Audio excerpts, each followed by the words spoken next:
하루의 경제 주식 마무리 경주마 시작하겠습니다. 국내 증시 오늘 또 무너졌습니다. 코스피는 이제 2,400대 초반대까지 내려왔고요. 코스닥은 오늘 700선을 내주었습니다. 지난 8월 블랙 먼데이 수준까지 지수가 내려왔는데요. 지금은 사실 바닥을 쉽게 논하기도 어려워 보입니다. 자, 힘들지만 그래도 경주마 오늘 중심 잡고 하나하나씩 상황을 진단해 보도록 하겠습니다. 안녕하십니까? 네, 안녕하십니까? 네, 오늘 힘든 장 대응하시느라고 수고 많으셨습니다. 계속해서 어렵습니다. 장이 참 어렵다라는 생각을 지울 수가 없습니다. 개인 투자 비중이 높은 코스닥 오늘 700선 깨졌습니다. 오늘 장 어떻게 봐야 되겠습니까, 최 대표님? 예, 그렇습니다. 일단 뭐 코스피가 오늘 2,417포인트로 네. 마감이 됐고요. 코스닥 같은 경우는 689포인트에서 마감이 된 상황들이기 때문에 일단은 뭐 매일매일 이어지고 있는 하락세다라고 보시면 좋을 것 같습니다. 특히 이제 오늘 같은 경우도 마찬가지로 개인들을 제외시키고 나서는 외국인들에 대한 매도세가 상당히 좀 거셌다라고 말씀드릴 수가 있을 것 같고요. 이런 문제들은 물론 대외적인 이슈도 분명히 있겠죠. 그리고 이제 대내적인 이슈들도 있을 텐데, 그러니까 무언가 하나만을 딱 꼬집어가지고 이게 잘못됐습니다, 이게 뭐 잘못된 방향으로 가고 있습니다라고 얘기하기가 정말 민망할 정도로 다양한 악재들이 국내 증시에 해석이 되면서 그대로 지수에 표출이 좀 되고 있는 상황들이고요. 뭐 그에 따라서 지금 삼성전자 같은 경우는 5만 원대, 과연 이제 5만 원에 지킬 것인가, 사수에 대한 이제 걱정을 할 정도로 지금 하락세가 좀 급격하게 좀 진행이 되고 있습니다. 뭐 그럼에도 불구하고 이러한 상황들을 이제 우리나라 지수를 좀 보셔야 될 것 같은데, 일단은 시가총액 구조가 우리나라는 좀 취약한 부분들이 없지 않아 있습니다. 일단은 삼성전자가 시총 비중 자체가 워낙 좀 크다 보니까 삼성전자의 매도세가 좀 가해졌었을 때, 그리고 삼성전자에 대한 급격한 하락세가 좀 나왔었을 때 전체 지수에 미치는 영향이 상당히 좀 크다라고 보시면 좋을 것 같고요.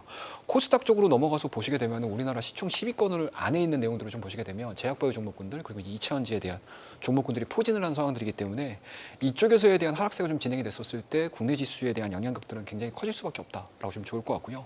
그와 더불어서 장중에 삼성전자와 관련해가지고 악재들이 너무 많이 나왔습니다. 일단 뭐 기본적으로 삼성전자 로얄 패밀리들이죠. 주식담보대출에 대한 이제 걱정 부분들까지 좀 나오면서 시장에서 이러한 부분들에 대한 해석 부분들도 상당히 좀 안 좋아졌었다라고 보시면 좋을 것 같고, 그와 더불어서 이제 블룸버그 통신을 통해 가지고 올해 12월 달에 남아 있는 FOMC에서 금리 인하를 하지는 못할 수도 있지 않겠느냐, 뭐 이러한 이제 우려감들이 좀 반영이 되다 보니까 시장에서는 뭔가 이제 긍정적인 부분들에 대해서 해석을 하기보다는 오히려 더 부정적인 부분들에 대해서 해석을 하다 보니 주가에 대한 탄력도가 굉장히 좀 낮아지고 있는 상황들이고요. 그와 더불어서 이제 외국 쪽으로 놓고 보게 되면 트럼프 당선 이후에 지금 레드 수입이 완벽하게 좀 이루어진 상황이죠. 뭐 그에 따른 이제 불확실성, 그리고 이제 그런 측면에서 놓고 봤었을 때 이제 과거의 트라우마라고 좀 보시면 좋을 것 같아요. 그러니까 트럼프 1기 때 보여줬었던 뭐 반중 감정, 그리고 이제 뭐 미중 간의 무역 전쟁으로 인해서 상당 부분 좀 피해를 입었었던, 그 전체적으로 금융시장에 대한 뭔가 이제 패닉 아닌 패닉에 들어갔었던 경험들을 좀 했었던 부분들이 좀 있었기 때문에 이러한 부분들이 뭐 전체 전 글로벌 증시가 미국을 제외하고 상당히 좀 안 좋은 흐름들을 좀 보여주고 있지만, 또 유독 우리나라 증시가 그런 부분들에 좀 크게 반영을 하고 있는 상황들이기 때문에 참 쉽지 않은 상황들이 오늘 하루도 우리나라 국내 증시를 좀 지배하지 않았나라고 생각을 하고 있습니다. 네, 개인 차원에서는 참 대응이 쉽지 않은 장이었던 것 같습니다. 반 소장님, 오늘 장 어떻게 보셨는지요? 일단 그 손을 쉽게 댈 수 있는 상황은 아닌 것 같습니다. 그래서 네.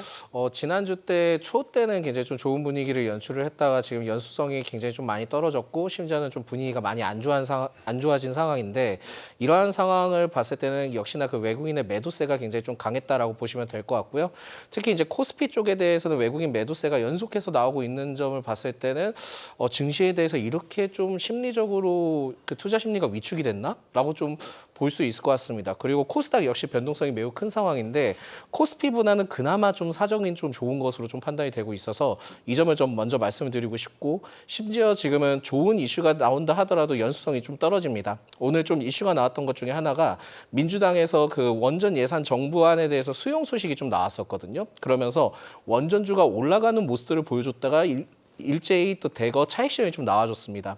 그만큼 증시에 대해서는 좀 불안감이 좀 어느 정도 남아있다라고 보시면 될 것 같고 우크라이나 재건과 남북 경협주의 경우에는 결국은 트럼프 트레이드 관련된 이슈 때문에 지속성을 보여줬다가 오늘 굉장히 좀 차익 실현이 크게 나왔거든요. 네. 그러면서 SY 스틸텍 빼고는 별다른 내용들을 보이지 못했기 때문에 그만큼 지금 현재 시장에서는 예측이 불허하다라고 보시면 될 것 같고 현 시장에서 뭐라고 말할 수 있는 시장은 아닌 것 같습니다. 그렇다 보니까 개인적으로는 굉장히 좀 안타깝게 생각을 하고 있는 부분들이 있는데 긍정적인 투자 심리가 들어오려고 하면은 역시나 그 매스컴이든 여러 가지 분위기가 긍정적으로 연출되기까지 좀 흐름을 지켜봐야 되는데 아직까지는 그런 부분들이 없다 보니까 당분간은 이러한 현상들이 계속 좀 일어날 가능성이 높기 때문에 너무 이제 뭐 투자하실 곳이 있다 한다 하더라도 너무 무리하게 투자는 하지 않는 게 낫지 않을까라는 말씀드립니다. 네.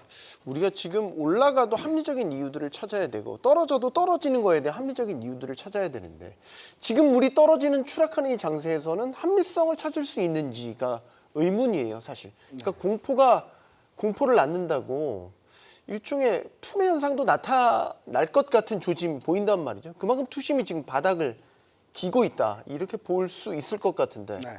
일단 본부장님. 오늘 코스닥은 투매가 나왔습니다. 개인이 투매가 나왔고요. 물론 많은 양은 아닌데 개인 이제 지수가 하락했을 때 개인들이 순매수한다. 이거는 거의 공식인데 오늘 코스닥은 개인이 순매도했거든요. 그런 의미에서 손절서 물량이 좀 나왔다. 근데 여기서 조금만 더 움직이면 이제 또 크게 손절서 물량이 나올 가능성이 좀 있기 때문에 그런 부분 좀 참고하시면 좋을 것 같고요. 근데 제가 이제 지속적으로 이제 이 방송에서 제가 지수가 안 좋을 거라는 의견을 좀 많이 드렸는데 물론 미 대선이 지금 틀렸지만 결국 지수가 안 좋게 가는 건 이제 매한가지인 것 같고 막상 또 하락하니까 이제 사실 쉽지 않은데 제일 안 좋은 게 맞은 데를 또 맞으면 아프거든요. 정말 아프거든요. 네. 근데 삼성전자가 맞은 데를 계속 맞고 있고 오늘 좀 뼈 아픈 건 뭐냐면 안 맞았던 데가 또 맞았어요. 안 맞았던 데가 이제 새롭게 맞았거든요. 바이오 그다음에 뭐 전력 설비 관련주들 오늘 급락했고 이런 부분들을 보면서 이제 투심 자체가 기간 투심이 위주였는데 이 기간 투심도 지금 매도를 하고 지금 현금화 전략을 쓰거나 아니면 다른 쪽을 좀 보고 있다. 그러니까 지금 현 수익 난 부분을 조금씩 비중을 통해서 줄여주고 있다라는 거를 좀 여러분 좀 생각하셔야 될 것 같습니다. 지금 코스피가 8월부터 17조 원 매도했고요. 외국인 투자자들이. 그다음에 삼성전자가 정확히 17조 5천억 매도했거든요. 그러니까 한마디로 지금 외국인의 셀이 계속 나오는데 여기서 중요한 거는 이제 결국은 환율 때문인데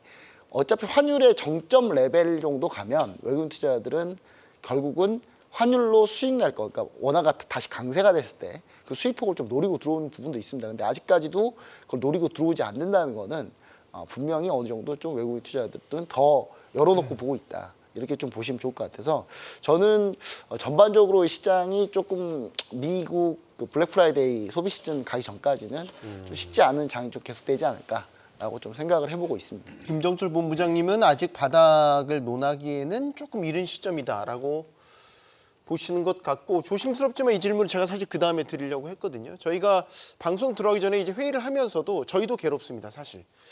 저희들이 이런 코멘트 하나하나 하는 것들이 오히려 투자자들에게 심리를 더 흔들리게 하지는 않는지 이 고민 끝에 저희들이 지금 이야기를 한다라는 거를 좀 저희들의 고충도 알아주셨으면 하는데 바닥을 논할 수 있을까? 이 부분은 어떻게 보시겠어요? 저희가 2,500선 이야기했다가 예. 사실 지금 이제 그것도 내려왔지 않습니까? 장담 못하는 상황이 되었죠. 장담 못합니까? 예. 못 하시겠어요? 일단은 뭐 지금 오늘 2,400포인트잖아요. 2,417포인트로 지금 마무리 됐는데 일단은 여기서 우려가 되는 게 뭐냐면 앞서 우리 평론가님께서 말씀하셨던 것처럼 아직 패닉이 아니다라는 얘기를 하셨잖아요. 그러니까 이게 지금 보시게 되면 아직까지 개인들의 매수혈액은 분명히 있습니다. 그리고 외국인들에 대한 선물 매도로 인해서 국내 증시가 상당히 좀 많이 흔들리잖아요. 근데 제가 지금 보는 시장에 대한 전반적인 수급 구도를 좀 보시게 되면 외국인들이 선물 매도를 할 수 있는 뭔가 이제 여력은 이제 더 이상 없는 것 같아요. 그런 부분들에서 보시게 되면 일단은 현재 지금 보여주고 있는 레벨단 2,400포인트, 2,417포인트 이 부분은 우리가 이제 흔히 숫자상으로 놓고 봤었을 때 철저하게 저평가되어 있는 구간들은 맞아요. 그리고 삼성전자 효과를 제외시키게 되면 일부 종목군들의 과매도 영역에 들어와 있는 거는 분명히 맞습니다. 근데 이제 여기서 한 가지 우리가 관가를 하고 있는 부분들이 뭐냐면 이게 신용 물량이거든요. 네. 그러니까 일시적으로 계속 지수가 계단식으로 내려오면서 꿋꿋이 버텼었던 물량들이 마지노선에서 한번 터져요. 그래서 우리 최근에 이 주가 타임라인을 보시게 되면 오전장에 한번 꺾였다가 그리고 그 오전장에 한번 폭풍이 지나고 나서는 또 반등이 나옵니다. 그리고 또 10시 정도 지나게 되면 또 지수가 정점을 찍고 또 밀려요. 그러다가 점심시간 뭐 1시 그 정도에 다시 한번 또 올라가는 경우들이 있어요. 그리고 정확하게 2시, 2시 반 사이에 또 지수가 밀리면서 거의 이제 종가 자체가 저가로 인식이 되면서 지금 계속 밀리는 상황들인데 이게 지금 알게 모르게 신용 물량들이 좀 나오고 있다라는 거거든요. 그렇다고 되면은 이 신용 물량이 완벽하게 한번 터져야지만 정확한 지수 레벨단이 나올 가능성이 좀 높다라고 보시면 좋을 것 같고요. 또 하나 우려할 수 있는 부분들이 뭐냐면 이제 어젯밤에 뉴욕 증시가 트럼프 트레이딩 그리고 머스크 트레이딩 관련된 종목군들이 선선히 이제 조정을 좀 받고 네, 있는 상황들이거든요. 어제부터 받기 시작했죠. 예, 그러니까 이게 그냥 뭐 단기간에 좀 많이 올라왔기 때문에 조정을 받았다라고 하면 사실은 문제가 안 되는데 미국도 마찬가지로 이 부분들을 제외시키고 나서 물량들을 받아줄 수 있는 종목군들이 나오지 않는다라고 하게 되면 미증시 같은 경우도 영원히 올라갈 수는 없는 상황들이거든요. 그렇다고 되면 조정이 더 깊어지게 되면 우리나라 증시가 디커플링을 보이면서 올라갈 것이냐 그거 장담 못하는 거지 않습니까? 동일하게 영향을 좀 받을 수 있는 상황들이기 때문에 그 부분들로 놓고 봤었을 때 지금 구간에서 뭐 지수가 지금 레벨 단위다라고 말씀을 드릴 수는 있겠지만 순수하게 우리가 숫자상으로 넘버만 가지고 뭐 PBR만을 가지고 시장을 이해하기에는 지금 외생 변수가 좀 너무 크게 반영이 되고 있다라고 보시면 좋을 것 같습니다. 그래서 저는 개인적으로는 일단은 내일 오전장에 반대 매물이 좀 나오긴 할 것 같아요. 네. 저는 개인적으로는. 그래서 반대 매물을 소화를 하고 외국인들이 어떤 스탠스를 가지고 저가 매수가 좀 들어오는지 그리고 삼성전자가 뭐 일시적으로 5만 원대를 깰 수는 있습니다. 지금 5만 600원이니까. 일시적으로 깨서 빠르게 외국인들과 아니면 뭐 프로그램 쪽이라든지 이러한 물량들을 가지고 삼성전자를 끌어올려 줄 수 있느냐 이 부분들을 좀 보셔야 될 것 같아요. 여기서 삼성전자가 올라간다는 거는 삼성전자가 뭐 너무 좋아서 삼성전자 앞으로 뭐 더 이상 악재가 나오지 않아서 이게 아니고 전체적인 시장에서 외국인들이 우리나라 증시를 매수를 하냐 안 하냐의 문제이기 때문에 삼성전자가 4만 원대를 깬 상태에서 빠른 시간 안에 외국인들에 대한 순매수를 불러일으킨 상태에서 5만 원대로 회복을 하고 다른 여타 반도체 소부장들과 그리고 시총 상위 종목군들을 끌어올릴 수 있느냐 이 부분들이 포커스라고 좀 보시면 좋을 것 같습니다. 지금 종가 기준으로 봤었을 때 반 소장님 2417, 18, 이 2400 초반대까지 떨어진 거 지난 8월 초였죠. 이른바 블랙 먼데이 때 코스피 종가가 2441포인트 그때보다 지금 더 아래 딱 그 수준 그 버금가는 아니죠. 그거를 추월하는 수준으로 지금 떨어졌단 말이죠. 그러면 그 이후에 그때 당시 보면 바닥을 한번 떨고 났다가 급반등을 또 하는 모습을 보여줬거든요. 그러니까 저점을 어디인지로 예측할 때 그때야 비교를 해본다면 지금은 저점으로 볼 수도 있는 거고 아니에요? 예, 지금 상황은 아닌 것 같습니다. 왜요? 그러니까 그 당시 때는 이제 뭐 블랙 먼데이 때문에 밑에서 이제 그 내려왔다가 끌어올린 거는 저도 봤어요. 근데 지금 현재 상황에서는 하락에 대한 부분들이 좀 더 두껍게 나타나고 있거든요. 그렇다 보니까 지금은 지지 구간을 형성을 한다거나 이런 부분들이 명확하게 나와 있지는 않습니다. 그리고 그때 당시 때의 경우에는 이제 블랙 먼데이 때는 일시적인 부분들이 좀 어느 정도 보여지는 상황들이 있다면 지금은 분위기가 일시적인 상황들이 아니라 계속 지금은 안 좋다라는 내용들이 계속 많거든요. 그렇다 보니까 이전과는 좀 더 다르게 흘러갈 가능성이 높다라고 좀 생각하시면 좋을 것 같고 지금 뭐 2417포인트로 지금 코스피가 마감이 됐는데 수급적인 형태를 본다 하더라도 원래는 이렇게 많이 빠지게 되면 기관 쪽에서 금융투자 중심으로 그 코스피 중심의 매수세가 좀 들어와 줘야 되거든요. 근데 지금 금융투자 쪽에서 지수가 빠질 때 방어적인 형태를 보여주지 못하고 있습니다. 같이 매도가 지금 일어나고 있는 상황이고 연기금의 매수세는 들어와 주고 있기는 하지만은 지금 이 연기금이 들어오는 게 단순히 그 짧은 기간 때 방어해 주기 위해서 들어온 케이스는 아닌 것 같거든요. 그렇다 보니까 지금 현재 상황에서는 단순히 놓고 봤을 때 좀 더 하락할 수 있다는 게 좀 더 열려 있는 것 같고 지금은 그때 블랙 먼데이와는 하락폭을 심하게 보이면서 끌어올리는 지금 형태는 좀 아닌 것 같습니다. 그래서 이게 제일 안 좋은 게 한번 세게 하락을 보여준 다음에 끌어올리는 거랑 과대 낙폭이니까 끌어올리는 거랑 지금 이렇게 줄줄줄 내려가는 거랑 형태가 다르기 때문에 추가 하락 가능성을 좀 더 열어두셔야 될 것 같습니다. 네. 들에 불이 나면은 불을 어떻게 끄냐 이런 이야기 하죠. 결국 들이 다 타야지 불이 꺼진다라는 거죠. 밑바닥을 봐야 결국 그 다음에 반등을 생각할 수 있다라고 보는 건데 제 비유가 적절할지 모르겠지만 본부장님 네. 들이 다 타야 된다. 아직 덜 탔다.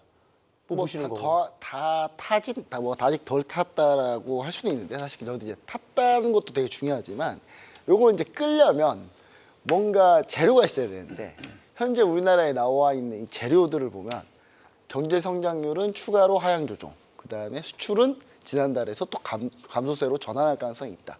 그러니까 전체적으로 거시경제 지표들이 계속 우리나라 자체도 안 좋습니다. 안 좋은데 트럼프가 이제 당선이 되고 나서 과연 우리나라한테 어떤 영향을 미치느냐를 또 계산해 보니까 그때 1기 때보다 더 독한 2기가 또 생각나니까 이제 전체적으로 또 시장에서 외국인 투자자들이 일단은 좀 보고 가자. 좀 트럼프가 정책이 어느 정도 좀 구체화돼서 나올 때까지 좀 이머징 마켓, 특히 우리나라 같은 경우는 포인트가 이게 있는 것 같아요. 그러니까 우리나라 달러에 좀 취약하기도 하고요. 달러에 취약한데 달러에 취약한 이유는 사실 지금 최근에 달러 인덱스가 계속 올라가고 있는 거는 유로존이 좋지 않기 때문이거든요. 그러니까 트럼프가 대통령이 됐을 때 가장 문제가 커지는 것들을 보면은 한국, 그다음 일본, 뭐 중국 쪽, 그다음에 유로존 이렇게 보고 있는데 특히 이제 유로 같은 경우가 달러하고 정확히 이제 반대 디커플링으로 가는 통화이기 때문에 네. 최근에 이제 독일 경제가 너무 안 좋고요. 너무 안 좋으면서 독일 경제 하면 독일의 대표적인 기업인 폭스바겐 같은 경우도 지금 현대차한테 곧 밀린다는 얘기가 나올 정도고, 그리고 현재 영국도 지금 대단히 경제 성장률, 실업률 최근 지표 나온 것도 다 안 좋습니다. 다 안 좋기 때문에 제가 볼 때 이렇게 되면 미국만 좋아지는데 미국만 좋아지면 결국 달러를 계속 강세로 밀어 올릴 거라는 생각을 하는 거죠. 외국인 투자자들은 당연히 환차익 때문에 지금 당장 쉽게 들어갈 수는 없는데 지금 이거를 이제 불을 끌려면 구조적으로 이제 달러가 고점 찍었다라는 뭔가의 시그널이 나와줘야 된다는 거고, 두 번째는 우리나라 자체 경제 성장률도 좀 올라가 줘야 이게 사실 자신 있게 외국인 투자자들이 좀 들어올 수 있을 텐데 이게 그런 게 좀 안 되고 있다. 저는 약간 좀 이렇게 좀 보고 있어서 사실 이게 단기간에 좀 바뀌기는 쉽지 않다. 다만 시그널 쪽에서 약간 좀 기대와 희망이, 그러니까 수급단에서는 일단 코스피와 코스닥이 현재 오늘 라인이 전저점 라인이긴 합니다. 둘 다 전저점 라인인데 여기서 이제 반등이 나오냐 안 나오냐 내일 투매 상황하고 좀 보면은 좀 답이 나올 것 같고요. 그다음에 수급 쪽은 그렇게 차치하더라도 나머지 이제 우리나라가 좀 구조적으로 경제 성장률이 조금 다시 좀 나아져야 되는 뭔가 기망과 희망이 좀 보여야 되는데 그런 부분들이 좀 아직은 좀 쉽지 않다. 그래서 여러분들이 좀 보실 때는 주식은 선반영이기 때문에 저는 이제 블랙 프라이데이 미국에서 어느 정도 소비 시즌 좀 나오느냐, 그러면 이제 우리나라 기업들이 얼마나 팔린지가 좀 나올 테니까 그럴 때 정도의 조금 분위기가 전환할 수 있는 포인트가 있지 않을까라는 생각을 좀 해봅니다. 우리 시장을 너무 우리 스스로가 계속 비관적으로 보는 것 아니냐, 사실 그런 의심도 하게 돼요. 지금이 경제가 안 좋다 하지만 예를 들어서 우리가 지금 경기 침체, 글로벌 경기 침체 수준의 경제 상황은 아닌 거잖아요. IMF 때는 아니잖아요. 예, 맞습니다. 2008년 금융위기 당시처럼 그렇게 예. 갑자기 무너진 건 아니잖아요. 그러니까 우리가 너무 비관적으로 보고 스스로 너무 애쓰는 건 아닌가, 갑자기 그런 의심도 저희가 맞아요. 예. 회의 때도 많이 얘기하지 않습니까? 예. 이게 정말 우리가 보는 뷰가 맞냐. 근데 수급적으로 보면 그런 양상으로 나타나고 있단 말이죠. 외국인이 왜 계속 그럴까? 환율 때문인가? 일단 환율은 높아요. 그죠? 오늘 더 올랐어요. 뭐, 그쵸. 1,405원? 예, 10원대까지도 네. 갔었으니까. 오늘 새벽 때는 사실 1,410원도 예. 장중에 찍었단 말이죠. 그러면 국내 들고 있던 사람들 환차손 우려도 해야 되는 거고, 새로 들어오기도 난감하죠. 그래서 이거를 뭐 저희도 이렇게 방송 전에도 여러 가지 얘기를 했지만 사실은 누가 맞췄다, 누가 틀렸다, 이게 정답이 없는 상황이지 않습니까? 그리고 전체적으로 놓고 보게 되면 지금 시장의 상황들을 우리가 이해를 할 때 그냥 일반적인 상황이 아니잖아요. 어찌됐든 새로운 정권이 들어서기까지 이제 한 2달 정도가 좀 남은 상황이고요. 그리고 한 번 경험했던 인물이 새롭게 2기를 맞이하고 있는 상황들이기 때문에 시장에서는 좀 막연한 뭔가 이제 불안감들을 가지고 있는 상황들이고, 트럼프 당선인의 이 선거운동 기간에 가장 핵심적인 코어 이 뭔가 이제 정책들을 보시게 되면 이게 운이 없게도 우리나라 핵심 중추 역할 되는 섹터에 다 묶여 있어요. 그러니까 첫 번째는 칩스고요. 그리고 두 번째는 IRA이지 않습니까? 그리고 이 칩스법에 대한 내용들도 보시게 되면 그동안에는 뭐 보조금 지원이라든지 그리고 전체적으로 반도체를 뭐 전략 물자로 인식을 하면서 무언가 키워나가겠다라는 쪽으로 방향이 잡혔다라고 하게 되면 이 칩스법을 중심으로 해서 대중국 무역 자체에 대해서 또는 이제 반중과 관련된 정책들이 더 강화될 수도 있다라는 거고요. 그동안에 지급이 돼왔던 뭐 보조금이라든지 이러한 부분들을 축소를 하겠다라는 부분들이 사실은 칩스법의 가장 핵심 키워드고요. 그리고 이게 뭐 또 운이 없다라고 계속 말씀드리는데 트럼프가 특별하게 이거와 관련해가지고 당선인 신분에서 얘기한 게 없어요. 그럼에도 불구하고 TSMC 같은 경우는 주말 동안 통해가지고 이미 뭐 얘기를 하지 않았는데도 불구하고 중국 쪽과의 거래를 끊겠다라는 이런 얘기들도 했었고 우리나라도 마찬가지로 삼성전자가 대표적으로 또 중국과의 거래를 좀 끊겠다 뭐 이런 이제 얘기들까지 하다 보니 야 여기에 대한 불확실성이 커지는 거죠. 그러니까 그동안에는 그래도 보조금을 통해 가지고 반도체가 어느 정도 이제 바닥을 잡아가면서 올라갔다라고 하게 되면 과연 트럼프 2기 때는 이 반도체 산업들을 가지고 돈을 벌 수 있을까? 거기에다가 어제 간밤의 내용들을 좀 보시게 되면 마이크론이 4%가 빠졌거든요. 그 내용들을 좀 보시게 되면 뭐 HBM 그런 대로 잘 가고 있습니다. 그럼에도 불구하고 내년도 한 중반 이후에 이제 레거시 반도체에 대한 뭔가 이제 겨울이 올 수 있다. 뭐 이런 이제 뉘앙스의 내용들이 나오다 보니 삼성전자만 그동안에 하락을 했었는데 하이닉스까지 같이 물고 떨어지는 그런 움직임들을 좀 보여주고 있는 상황들이고 그와 더불어서 이제 코스닥 쪽으로 넘어가서 보시게 되면 일단은 IRA거든요. 뭐 시장에서 뭐 폐지, 뭐 축소 이런 걸로 굉장히 많이 싸우는데 뭐 폐지는 뭐 쉽지 않습니다. 그렇기 때문에 뭐 자극적으로 기사화가 되는 거고 근데 이미 기정사실화된 거는 이제 축소 쪽으로 지금 거의 시장에서 예상을 하고 있지 않습니까? 근데 저는 개인적으로는 축소도 별 문제는 안 될 거라고 생각을 해요. 2차원지 쪽에서 보시게 되면. 뭐 축소는 이미 주가에 어느 정도 반영이 된 상황들이기 때문에 뭐 추가적으로 축소로 인해서 주가에 대한 하락세가 지금 진행이 되는 게 아니고 오히려 이 하위법이 더 중요합니다. 그게 뭐냐면 전기차 의무화죠. 전기차에 대한 의무화 자체가 폐지가 된다라고 하게 되면은 과연 미국의 이 DNA가 깊숙하게 박혀 있는 GM이나 포드가 2차원지 관련된 전기차와 관련된 전략들을 세게 낼 것인가? 이건 뭐 장담 못 한다는 얘기죠. 거기에다가 최근에 2차원지 관련해 가지고 일본 경제연구소에서 발간한 자료가 있는데요. 2023년도에 2차원지 이 원재료망의 대부분을 80% 이상을 다 중국이 갖고 있습니다. 그리고 우리나라 같은 경우도 최근에 뭐 에코프로가 지금 이동채 회장을 중심으로 해서 2030년도까지 뭐 비전을 제시를 했는데 과연 이게 지켜질 것인가에 대한 고민들을 좀 하셔야 될 것 같고요.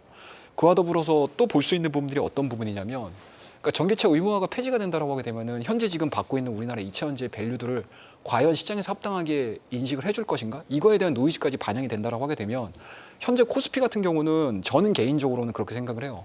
삼성전자가 5만 원대 밑으로 가게 되면 저는 개인적으로 매수가 들어갈 거라고 생각을 하고 있거든요. 그렇다고 되면 코스피는 바닥이 잡힐 거예요.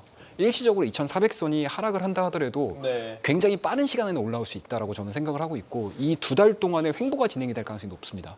그러니까 트럼프 당선인의 이 2개월은 저는 굉장한 파워가 갖고 있는 거죠. 우리나라도 마찬가지고 다른 국가들도 마찬가지고요.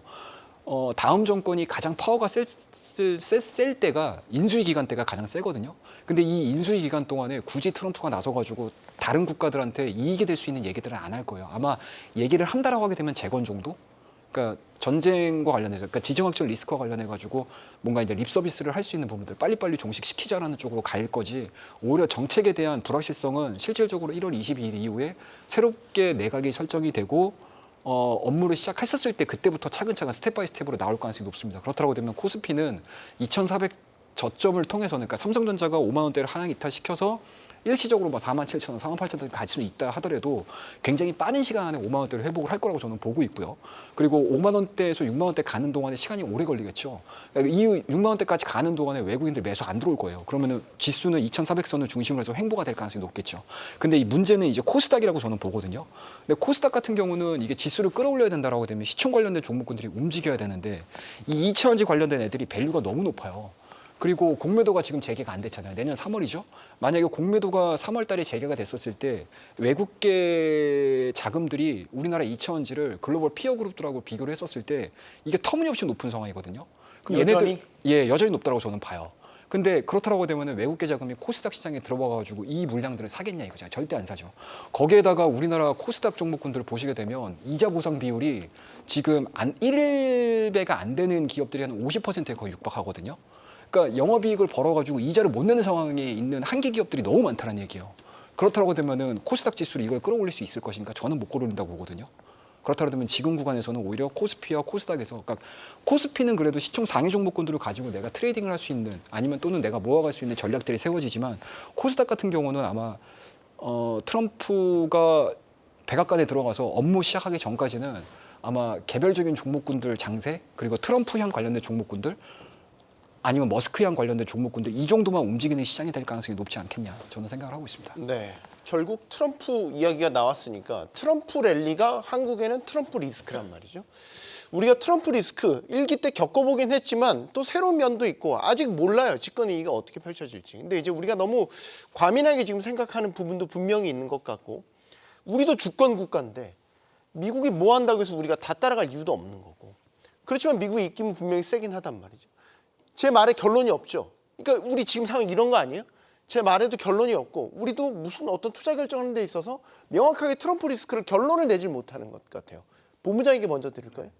일단 결론 좀 내주세요. 제일 중요한 포인트는 이제 몇 가지 방향은 정해져 있는 게 몇 가지 있다는데, 이제 전 가장 이제 최악으로 가장 안 좋은 시나리오는 뭐냐면, 대만에서 무슨 문제가 생겼을 때, 네. 대만에서 무슨 문제가 생겼을 때 대만 해협을 통과해야 되는 우리나라와 일본은 거의 직격탄을 만들 가능성이 높거든요. 근데 대만에서 문제가 안 생겨야 되는 상황인데, 지금 이제 오늘 TSMC가 뭐 스스로 뭐 7나노 이하는 이제 뭐 중국 안 팔겠다, 뭐 이런 얘기 나오고 있는 게, 최대한 이제 중국하고 사이가 이제 그럼 더욱 안 좋아지겠죠. 안 좋아지면 중국도 지금 안 그래도 경제 안 좋은데, 중국도 지금 내수를 키우려면 위안화가 강해야 되거든요. 근데 지금 달러가 계속 강하다 보니까 상대적으로 좋지 않은 상황이기 때문에, 이거를 지금 해결하려면 지금 중국도 결국 한계에 부딪히면 결국 미국하고 다시 이렇게 싸워야 되는데, 물론 전쟁은 안 할 것 같습니다. 왜냐하면 트럼프는 전쟁을 싫어하니까. 근데 그런 부분들을 따지고 보면 대만 해협이 좀 불안해지는 게 가장 최악의 시나리오인데, 그 시나리오까지도 지금 현재 얘기가 나오고 있어요. 그러니까 그런 모든 부분들이 다 지금 시장에서 반영이 되고 있는 상황이거든요. 그래서 이 반영이 되고 있을 때 저는 이 부분들이 이제 트럼프가 집권이 점점 다가오게 되면 하나씩 뭐 너무 심하게 생각했던 부분들은 좀 거품이 좀 꺼질 거다. 악재의 거품이 꺼질 거다. 그렇게 해서 이제 좀 시간이 좀 필요한 상황이 현재 계속 진행되고 있다라고 좀 보시면 좋을 것 같고요. 그리고 이제 전체적으로 트럼프 대통령이 만약 당선돼서 이제 집권을 하게 된다면, 제일 중요한 게 이제 인물들을 봐야 되는데, 네. 지금 인물들 평을 보면 인물들 평 자체도 되게 지금 극단적이에요. 그래서 그런 우려들이 진짜 지금 다 반영되어 있다, 이렇게 보시면 좋을 것 같고, 이런 불확실성들은 단지 우리만 그렇게 생각하는 게 아니라 외국 투자자도 더 많이 생각하고 있다 보니까, 이런 게 하나씩 현실화됐을 때, 이제 우리는 세론이면 나쁜 걸 세론이라고 하잖아요. 근데 네. 이게 현실화됐거나 아니면 정도가 좀 어느 정도 좀 반영이 돼서 좀 시장이 좀 너무 과민 반응했다라고 좀 느껴지는 그 하나의 트리거가 좀 필요한 것 같습니다. 그 하나의 트리거. 거기서 이제 우리나라 경제 성장률이 좀 빠르게, 뭐 수출이 좀 크게 늘었다든지 이런 부분들이 좀 나타나면, 그게 이제 트리거가 돼서 반등이 나올 가능성이 높기 때문에, 그런 부분들을 좀 우리가 체크해보자. 그러려면 저는 사실 진짜 아까도 계속 얘기했듯이 미국 블랙 프라이데이 좀 지나봐야, 좀 그래야지 좀 거기서 뭔가 좀 트리거를 조금이라도 좀 찾아볼 수 있지 않을까, 이렇게 좀 생각을 해보고요. 트럼프가 막상 이제 대통령에 딱 됐을 때 분명히 저는 좀 그런 부분들이 조금 어느 정도 해소는 될 거다. 저는 약간 그렇게 좀 보고 있습니다. 네. 최영동 대표님과 우리 김정철 본부장님은 결국 트럼프가 백악관에 다시 들어가서 본격적으로 자기의 집권 이기에 대한 로드맵을 펼치기 전까지는 적극적으로 시장에 들어가지 말라라는 걸로 제가 정리를 해서 결론을 내도 될까요? 네. 네. 결론 내고 싶어서 결론을 한번 내봤습니다. 예. 반 소장님. 예, 저는 좀 두 분 생각과 좀 다른 게 뭐냐면, 네. 들어가도 되긴 합니다. 들어가도 되긴 한데, 트럼프 그 당선인과 좀 우호적인 관련된 업종이나 그 섹터는 그렇게 크게 문제가 되지는 않을 거라고 뭐 봐요. 조선주 예를 들어서 예, 조선도 그렇고 심지어는 뭐 전력 설비도 동시 수혜를 받을 수 있으니까 상관은 없을 것 같고요. 너무 적잖아요. 근데 섹터도 크지도 않고 그렇죠. 예. 그러다 보니까 너무 협소하다. 이게 저는 이제 이런 얘기를 좀 많이 말씀을 드립니다. 기존에 원래는 현금 비중에 대해서 한 30%는 두고 접근을 해라, 리스크 때문에. 근데 지금은 좀 50%까지는 좀 열어두시는 게 좋을 것 같고, 10%로는 지금은 트럼프 당선인에 따른 분위기에 따라 거기서 트레이딩 관점으로 전 충분히 유효하다라고 생각을 하거든요. 그만큼 이 시기를 좀 어느 정도 좀 잘 생각을 하셔야 되는데 무조건 나쁘게 볼 건 아닌 것 같습니다. 그리고 지금 여기에서 언론이든 뭐 여러 가지 분위기를 봤을 때는 다 나쁜 얘기만 하잖아요. 좋은 얘기도 있을 수는 있어요. 다 나쁜 얘기만 하는데 그러면 누가 투자를 하고 싶겠습니까? 그러면은 여기서 판단할 게 뭐냐면 입김이 세고 그게 분위기가 연출되는 쪽의 경우에는 매수 관점으로는 유효하다라고 볼 수 있는 거거든요. 그렇다 보니까 지금은 트럼프 지금 뭐 백악관 트럼프 당선인이 백악관 앉을 때까지는 아무것도 나온 게 없어요. 그러니까 뭐가 어떻게 정해진 게 없는데 우리 스스로나 그 외적으로 지금 계속 얘기가 나오는 거에 대한 걱정이 계속 지금 현상이 발생되다 보니까 그걸 통해서 빠진 것이지 실제 여기에 대해서 유효한 그 트레이딩 관련된 종목들의 경우에는 그렇게 크게 문제가 없거든요. 그렇다 보니까 지금은 어떻게 보면 대세를 거스르지 마라 뭐 이런 얘기들을 하잖아요. 그래서 네. 그런 쪽의 경우에는 매수 관점으로도 저는 충분히 유효하다라고 좀 보실 수 있을 것 같고 뭐 수출 쪽이나 이런 부분에 대해서 우려하는 목소리가 있기는 한데 아직까지 수치적으로는 그렇게 큰 별다른 상황들은 없습니다. 그래서 지금은 공포 분위기가 트럼프와 반대되는 입장에 대해서 연출이 된 것이지 실제 긍정적인 분위기에 대해서는 계속 좀 주가에 대해서 탄력성을 갖고 있기 때문에 이쪽에 대해서는 당분간 한 백악관 자리에 앉을 때까지는 유효하다. 그래서 이쪽 위주로 접근하시되 나머지 이제 떨어지는 부분들이나 그쪽에서 반박되는 부분들은 계속 좀 팔로우업하면서 익혀가세요. 그래야지 나중에 이제 백악관 앉고 본격적인 정책에 대한 내용들이 나오게 된다 한다면 그때 이제 대응을 할 필요가 있을 것 같기 때문에 그 전까지는 뭐 떨어진다 하더라도 무조건 떨어진다 해서 저가 매수다 이런 생각을 좀 버려주시는 게 좋지 않을까라는 말씀드립니다. 네. 저희가 지금 여러 가지 이유를 다 갖다 붙였지만 단순하게 보죠. 요즘에 주식하는 사람들 사이에서 농담 반 진담 반처럼 유행하는 게 딱 두 가지 단어입니다. 비트코인, 테슬라. 네. 이 두 가지면 모든 게 다 설명이 된다라는 거죠. 이거는 결국에 자산이 쏠린다는 거 아니에요? 두 가지 자산에. 예. 이건 우리가 부인할 수 없는 거잖아요. 없는 사실이죠. 근데 이거를 과연 어디서부터 우리가 이 요인들을 어떻게 해석을 하는 게 맞을까 싶을 정도로 광기처럼 보여지긴 하지만 이유는 있죠. 부인할 수는 없고. 네, 타당한 이유가 있는 종목 거죠. 1위고 테슬라는. 예, 그렇습니다. 자, 그렇다고 되면 이 아이디어를 가지고 우리가 우리 증시에 이제 딱 접목시킬 수 있는 아이디어들을 좀 떠올려야 될 것 같은데 일단은 안 좋은 점을 말씀드릴게요. 우리나라 시장 수급이 빠져나가고 왜 빠져나가는 거야 이유를 찾았을 때 아마 하반기 때까지 11월 달 전까지 가장 많이 들으셨던 것들은 딱 하나일 거예요. 금투세. 금투세로 인해서 자금이 빠져나갔다라고 아마 모든 주식 하시는 분들은 다들 그렇게 인식을 하실 거고 뭐 물론 지금 현재까지 지수가 빠지는 과정 속에서 뭐 금투세 때문만 가지고 지수가 빠진 건 아닙니다. 다양한 이슈가 있습니다. 하지만 금투세 논란 역시도 그 일부분에 뭔가 이제 영향을 미쳤다라는 거고요. 그런 부분들이 어찌됐든 11월 달 시작하면서 빠르게 해소가 됐습니다. 그래서 물론 우리 개인 투자자분들께서 자조적인 뭐 얘기를 하시지만 뭐 금투세 뭐 해결되면은 주식 다시 올라간다며 막 이런 식으로 얘기를 하시겠지만 뭐 앞서서도 말씀드렸듯이 금투세가 시장 하락 요인의 한 가지 정도인 거지 전부는 아니었다라고 보는 거고요. 그렇다라고 하게 되면은 현재 지금 수급이 이제 우리나라 쪽으로 유입이 돼야 되는데 이 금투세 논란으로 빠져나갔던 자금 자체가 어찌됐든 뭐 비트코인 시장으로 가든 가상화폐 시장으로 가든 미증시로 가든 이게 우리나라 증시가 좀 안정화가 되면서 뭐 소위 얘기하는 이제 전어를 구워가지고 빨리빨리 지금 돌아오게끔 해야 되는데 그 돌아오게끔 할 수 있는 유인책이 지금 전혀 발생이 되고 있지 않습니다. 그래서 오히려 더 빠져나가는 속도가 좀 가속화가 되는 거고 우리나라가 빠지는 기간 동안에 뭐 미국 증시 같은 경우 특히 뭐 테슬라 같은 경우는 뭐 하루에도 그 시총이 높은 종목이 막 9%, 8%씩 막 움직이고 있는 상황들이다 보니까 아무래도 이제 지금 현재 외국계로 좀 많이 빠져나갔죠. 뭐 그런 부분들로 놓고 봤었을 때 수급적인 부분들을 조금 뭔가 타개할 수 있는 그러한 이제 정책들이 좀 나와줘야 될 것 같고요.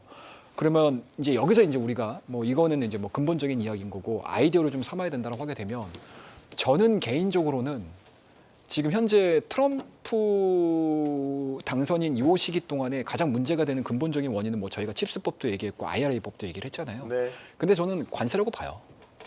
그러니까 보편적인 관세 자체가 너무 높아지니까 네. 그동안에 잘 나가고 있던 화장품주들 같은 경우도 연 이틀 막 10% 이상씩 때려 맞았거든요.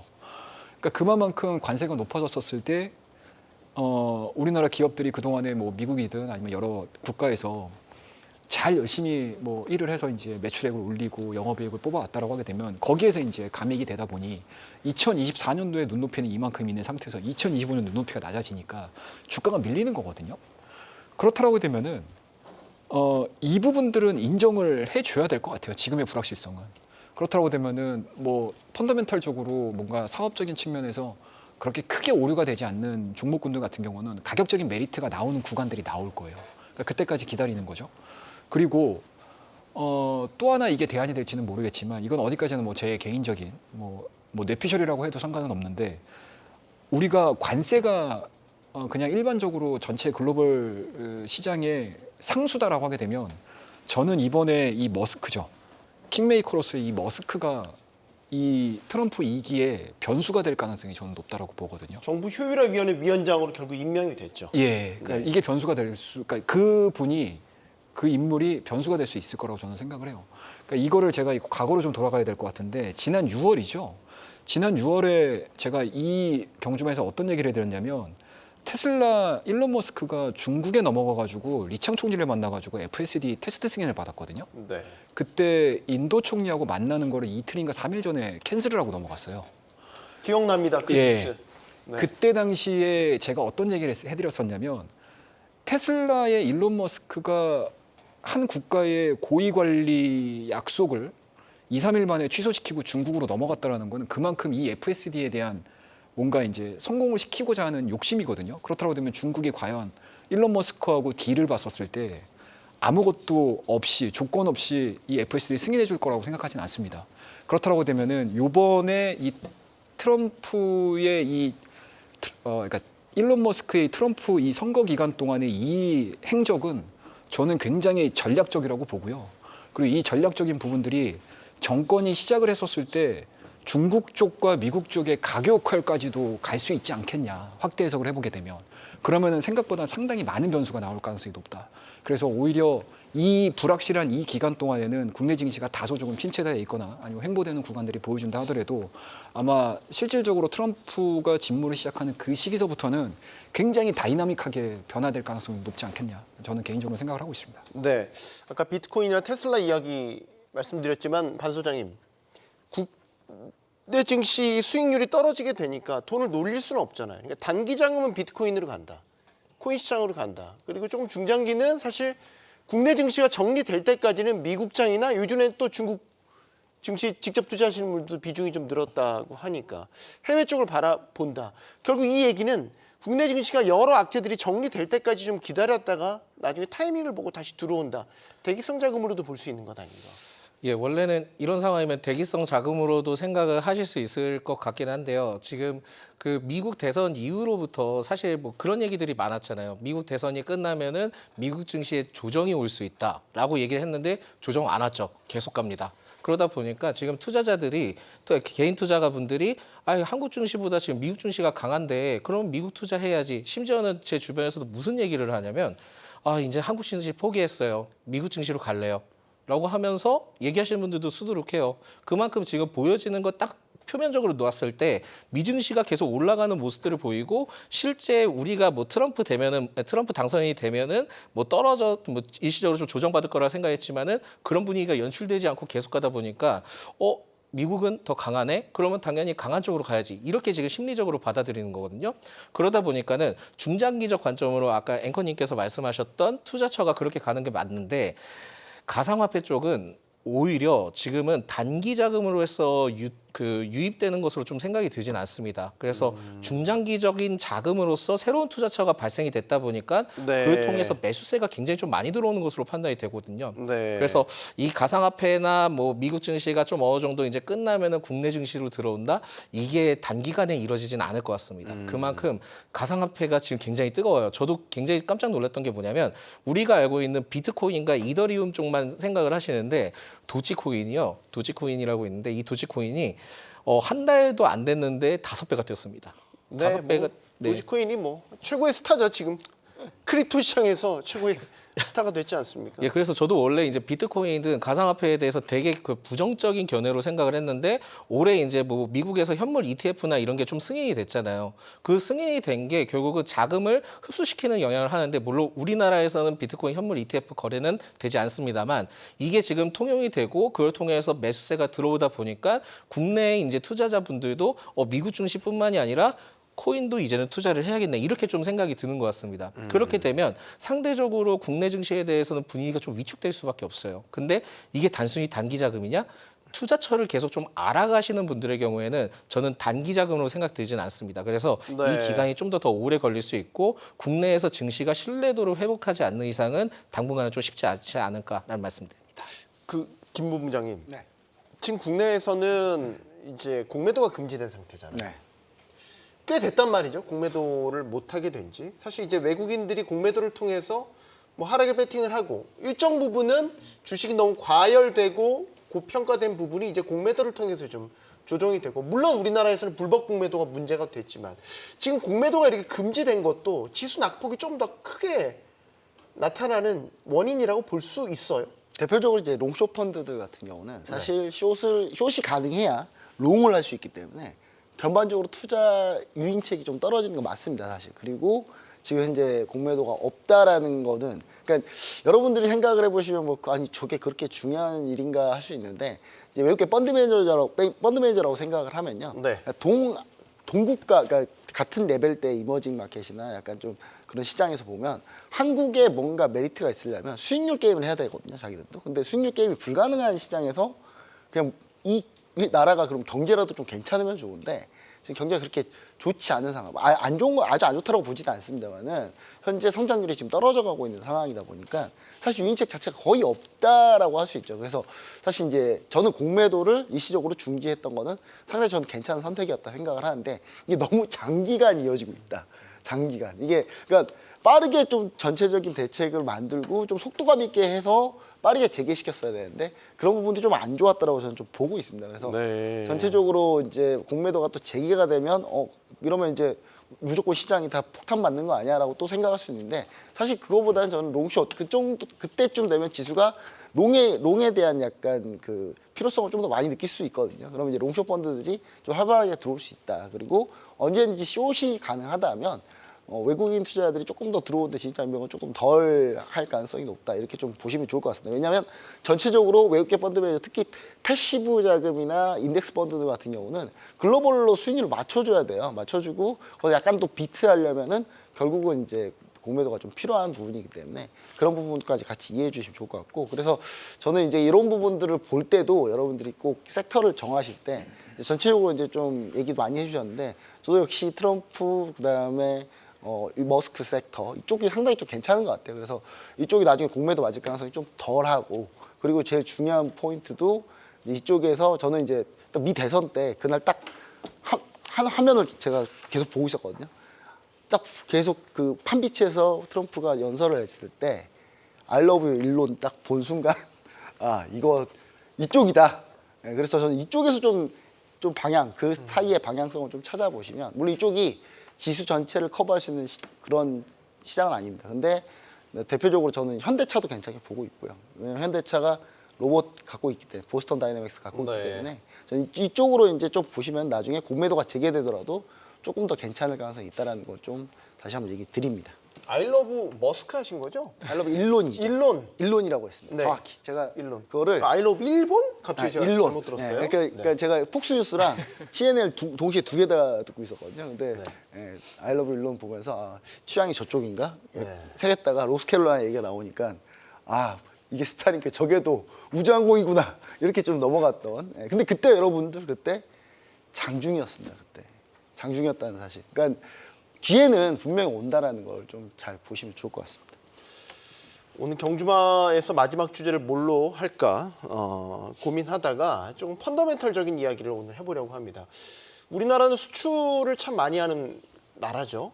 그래서 수출 기업들이 우리 주식시장에서도 중추적인 역할을 하고 있습니다. 뭐 또 얘기하지만 미어도 다시 한번 삼성전자 이야기를 또 해보려고 합니다. 수출 어떨 것 같아요? 수출이 올해 많이 반등했거든요. 예. 작년에 굉장히 안 좋았고 예.